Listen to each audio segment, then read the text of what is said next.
Hello, illustration, color, and design class. This is our first online assignment that we're going to be doing. This is my lesson video. Please bear with me. This is my first video I've ever made. So I wrote you guys a little message.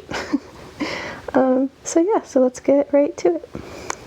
This is the Surrealist hand project, and for this we'll need an eraser, a pencil, and a variety of markers, so preferably thin. So if you have some thin markers, maybe a black ballpoint pen or a fine point Sharpie, that would be perfect. Great, so let's begin. So the first thing we're going to do is we're going to draw a contour drawing of our hand. A contour drawing is a drawing of the outside lines of an object, so an outline. So as you can see here, I'm drawing my hand. I did not trace it, I actually drew it from observation.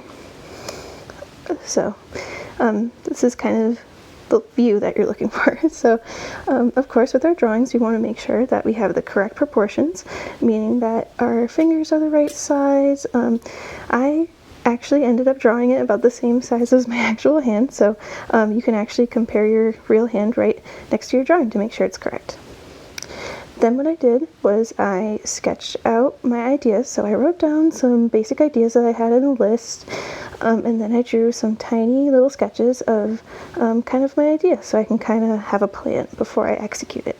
And this actually helps a lot for me personally, and I highly recommend it.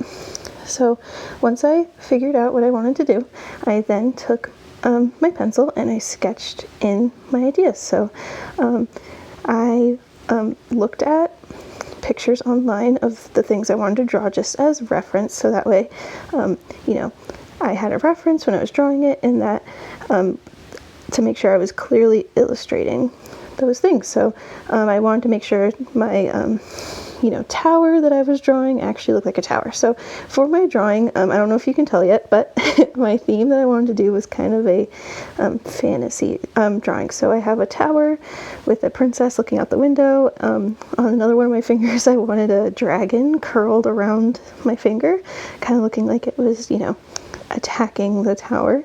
And then I also wanted to make some of my fingers into trees. So so now I'm going to, and then after I did that, I then took my markers and I started drawing it in. I outlined all of my drawings, I shaded them in, and my main goal, and something that you guys should work on too, is making sure that what you're drawing is clearly illustrated. So if you want your finger to look like a tree, focus on making it look like a tree. We don't want it to be confusing, so we want to make it as clear as possible. And that is one of our main goals in illustration class, is to clearly illustrate what we're looking to illustrate. Now this is a time lapse of me going in with my marker. So if you guys are interested, you can follow along at my process. At the very end of this video, I will be doing a zoom in of the final product, and you can kind of see what I did. Hopefully this is helpful to you guys. Make sure you guys are also checking out the other posts that I'm going to put in the Google Classroom assignment. So I'm posting this video. I'm also posting a Google Doc of the instructions for the lesson written down. So the clear objectives and the steps of the project will be there. I also will be posting a Google Doc about Surrealism with some examples of that, so you can kind of get a better idea of the art movement. And I will also be posting a picture of my final drawing. So make sure you guys check these out, and that you check out the rest of my time lapse. Thanks!